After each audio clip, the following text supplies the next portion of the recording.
నమస్తే, నేను అంకిత. జగన్మోహన్ రెడ్డి గారు ఎలాంటి వారు అన్న విషయాల్ని 2 ముక్కల్లో తేల్చి చెప్పారు షర్మిల. అయితే అసలు ఏమన్నారు అన్న విషయంపై నాతో పాటు డిస్కస్ చేయడానికి మన senior journalist CS Rao sir here with us. ఆయన అడిగి తెలుసుకుందాం. Hi sir. Hello sir. అయితే ఇప్పుడు చూసుకుంటే జగన్మోహన్ రెడ్డి ఎలాంటి వాడు అన్న విషయాన్ని 2 ముక్కల్లో తేల్చి చెప్పారు షర్మిల. అసలు ఏం చెప్పారు సార్? రాజశేఖర రెడ్డి జయంతి సందర్భంగా విజయవాడలో మీటింగ్ జరిగింది. ఆ మీటింగ్కి తెలంగాణ నుంచి తెలంగాణ ముఖ్యమంత్రి రేవంత్ రెడ్డితో పాటు మంత్రులు అనేక మంది వెళ్ళారు. రాజశేఖర రెడ్డి అభిమానులు, రాజశేఖర రెడ్డికి సంబంధించినటువంటి స్నేహితులు వీళ్ళందరూ కూడా సమావేశంలో పార్టిసిపేట్ చేశారు. ఆ సందర్భంగా షర్మిల 2 ముక్కల్లో జగన్మోహన్ రెడ్డి ఎలాంటి వాడు అని చెప్పి తేల్చేశారు. ఏంటి అని అంటే, అధికారంలోకి రాకముందు ఒక రకంగా, అధికారంలోకి వచ్చిన తర్వాత ఇంకొక రకంగా వ్యవహరించేవాడే జగన్మోహన్ రెడ్డి. అధికారంలోకి రాకముందు అందరు కావాలి, అధికారంలోకి వచ్చిన తర్వాత ఎవరు అవసరం లేదు అనేటువంటి నైజం గల్ల మనిషి జగన్మోహన్ రెడ్డి అనేటువంటి విషయాన్ని ఆవిడ చాలా క్లియర్గా చెప్పారు. రేవంత్ రెడ్డి ఏమన్నారని అంటే, రాజకీయాన్ని వ్యాపారంగా చేసుకునేటువంటి వాళ్ళు రాజశేఖర రెడ్డి వారసుడు కాదు. రాజశేఖర రెడ్డి ఆశయాల్ని నెరవేర్చే వాళ్ళే, రాజశేఖర రెడ్డి స్ఫూర్తితోటి ప్రజాసేవ చేసే వాళ్ళే రాజశేఖర రెడ్డి వారసులు అని ఆయన చెప్పడం జరిగింది. అంటే రాజకీయాన్ని వ్యాపారం చేశాడు జగన్మోహన్ రెడ్డి. ఒక వ్యాపారంగా రాజకీయాన్ని చేసి కోట్ల రూపాయలు ఆయన ఆర్జించాడు. కాబట్టి రాజశేఖర రెడ్డి వారసత్వం అనేది జగన్మోహన్ రెడ్డికి రాదు అని రేవంత్ రెడ్డి ఆయన పేరు ప్రస్తావించకుండానే విమర్శించారు. షర్మిల మాత్రం చాలా క్లియర్గా జగన్మోహన్ రెడ్డి ఎలాంటి వాడు అనేది చెప్పడం జరిగింది. షర్మిల అనేక సందర్భాల్లో ఎన్నికల ప్రచారంలో కూడా జగన్మోహన్ రెడ్డి ఎలాంటి వాళ్ళు, భారతిరెడ్డి ఎలాంటి మహిళ, ఇవన్నీ కూడా చెప్పడం జరిగింది.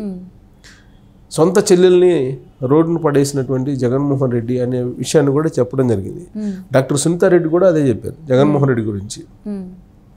సొంత బాబాయ్ వివేకానంద రెడ్డి మర్డర్ చేసినటువంటి వాళ్ళు తెలిసి కూడా ఎవరు చేసింది అనేది వాళ్ళని పక్కన పెట్టుకొని తిరుగుతున్నాడు జగన్మోహన్ రెడ్డి అని చెప్పి అప్పట్లోనే విమర్శించారు జగన్మోహన్ రెడ్డి గురించి. ఇప్పుడు తాజాగా రాజశేఖర రెడ్డి జయంతి సందర్భంగా చేసినటువంటి కామెంట్ ఒకే ఒక మాటలో ఆవిడ చెప్పారు, అధికారం పోయిన తర్వాత మళ్ళీ ఇప్పుడు జనం కావాలి ఆయనకి, మళ్ళీ అధికారం వస్తే కనుక జనం అవసరం లేదు అనే చెప్పి 2 ముక్కల్లో. అధికారం పోతే జనం కావాలి, అధికారం వస్తే జనం అవసరం లేదు. అలాంటి వ్యక్తి జగన్మోహన్ రెడ్డి. కాబట్టి మీరు ఎవరు నమ్మొద్దు జగన్మోహన్ రెడ్డిని. ప్లస్ రాజశేఖర రెడ్డి చరిష్మా కానీ, రాజశేఖర రెడ్డి సంబంధించినటువంటి వారసత్వం కానీ తనకే దక్కుతుంది అనేది షర్మిల చెప్పినటువంటి మాట. రేవంత్ రెడ్డి అలాగే అక్కడ పార్టిసిపేట్ చేసినటువంటి మినిస్టర్స్ కూడా అదే చెప్పారు.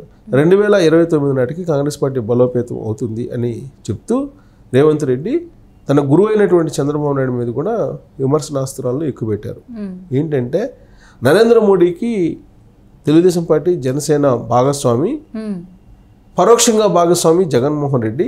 కాబట్టి ఆంధ్రప్రదేశ్లో ప్రతిపక్షం లేదు, విపక్షం మాత్రమే ఉంది. ఆ విపక్షం కూడా కాంగ్రెస్ పార్టీయే అని చెప్పారు.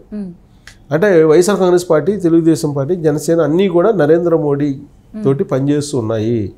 కాబట్టి ప్రజల కోసం పనిచేసేది ఒక విపక్షం కాంగ్రెస్ పార్టీను. విభజన చట్టంలో ఉండేటువంటి అంశాలన్నింటినీ కూడా నెరవేర్చాలంటే కాంగ్రెస్ పార్టీని మాత్రమే గెలిపించండి 2029 ఎన్నికల్లో అని చెప్తూ, కడప ఉప ఎన్నిక వచ్చేటువంటి అవకాశం ఉంది, వస్తుందని చెప్పి ప్రచారం జరుగుతుంది. ఒకవేళ కడప ఉప ఎన్నిక కనుక జరిగితే కడపలో అడుగుపెట్టి గల్లీ గల్లీకి తిరిగి షర్మిలని గెలిపించేటువంటి ప్రయత్నం చేస్తాను. అక్కడి నుంచే కాంగ్రెస్ పార్టీ పూర్వవైభవం కోసం పనిచేస్తుంది, అక్కడి నుంచే పూర్వవైభవంకి పునాది వేస్తానని చెప్పి రేవంత్ రెడ్డి ఒక శపథం చేశారు. సో ఇక్కడ అసలు రాజశేఖర రెడ్డి, చరిష్మా, రాజశేఖర రెడ్డికి ఉన్నటువంటి వారసత్వం ఇది ఎవరికి వస్తుంది అనే దాని మీద పెద్ద డిబేట్ జరిగింది. 75వ జయంతి సందర్భంగా ఆయనది షర్మిలనా లేకపోతే ఇటు జగన్మోహన్ రెడ్డిదా అనేది దాని మీద చర్చ జరిగినప్పుడు షర్మిల వారసత్వాన్ని పుడిపుచ్చుకోబోతున్నారు, షర్మిలకి ఆ వారసత్వం వచ్చే అవకాశం ఉంది అనేది చాలా బలంగా అనేక మంది నమ్ముతున్నారు. కారణం ఏంటంటే, రాజశేఖర రెడ్డి జయంతి సందర్భంగా జగన్మోహన్ రెడ్డి ఇడుపులపై వెళ్ళారు. కేవలం 10 నుంచి 20 నిమిషాలు మాత్రమే అక్కడ ఉన్నారు.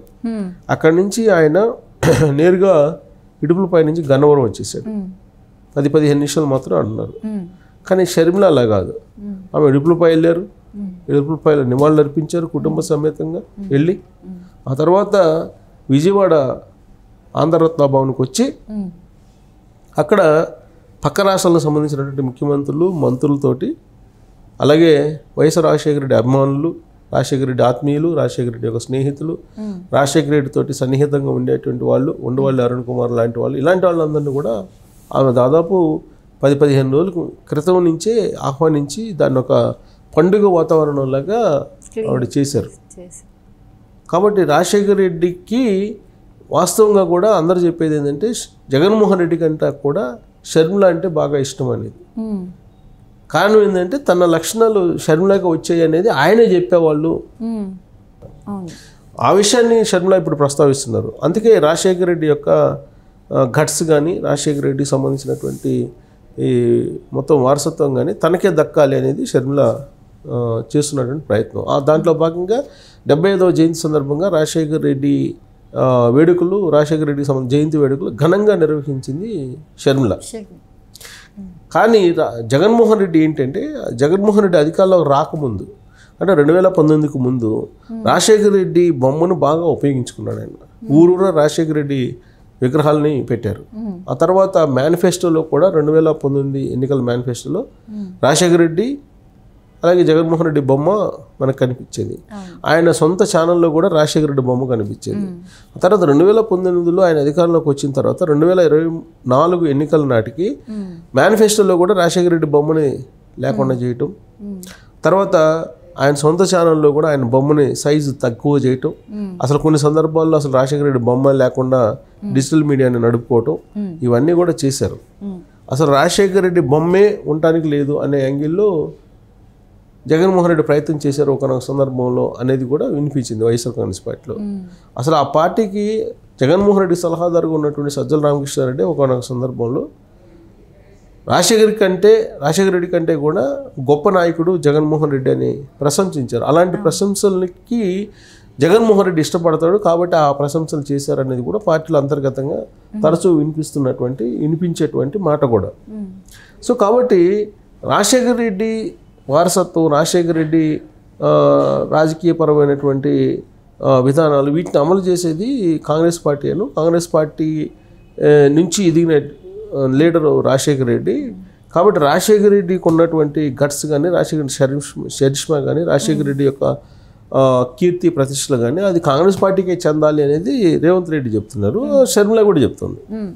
సో అందుకే జగన్మోహన్ రెడ్డిని ఒక వ్యతిరేకిగా, రాజశేఖర రెడ్డి వ్యతిరేకిగా చెప్పేటువంటి ప్రయత్నం ఆ వేదిక మీద నుంచి జరిగింది. అందుకే ఒకే ఒక మాటలో షర్మిల చెప్పింది ఏంటంటే, సో 2 రకాలుగా ఉంటాడు జగన్మోహన్ రెడ్డి. ప్రజలకు దగ్గరగా ఉంటాడు అధికారం లేనప్పుడు, అధికారం ఇచ్చారో దూరం అయిపోతాడు, తస్మాత్ జాగ్రత్త. జగన్మోహన్ రెడ్డిలో 2 షేడ్లు ఉన్నాయి, 2 కోణాలు ఉన్నాయి, 2 ముఖాలు ఉన్నాయి, 2 నాలుకలు ఉన్నాయి. కాబట్టి మీరు నమ్మద్దు జగన్మోహన్ రెడ్డిని. రాబోయే 2 రోజుల్లో వైఎస్ఆర్ కాంగ్రెస్ పార్టీ ఉండదు, కాంగ్రెస్ పార్టీ బలోపేతం అవుతుందని చెప్పి విజయవాడ వేదికగా కాంగ్రెస్ పార్టీలో ఉండేటువంటి లీడర్లు అందరూ ముక్త కంఠంతో ఒక స్లోగన్ ఇచ్చారు. సో దీంతో జగన్మోహన్ రెడ్డి పార్టీ, వైఎస్ఆర్ కాంగ్రెస్ పార్టీ అంటే పిల్ల పార్టీ, షర్మిల భాషలో చెప్పాలంటే అదో పిల్ల పార్టీ. మరి భవిష్యత్తులో పిల్ల పార్టీగా మిగిలిపోతుందా లేదంటే తల్లి పార్టీలో ఇది కలిసిపోతుందా అనేది ఒక చర్చ అయితే మొదలైంది. దానికి ఎండింగ్ ఎప్పుడు అని అంటే జగన్మోహన్ రెడ్డి భవిష్యత్తులో ఏం చేస్తారనే దాని మీద ఆధారపడి ఉంటుంది.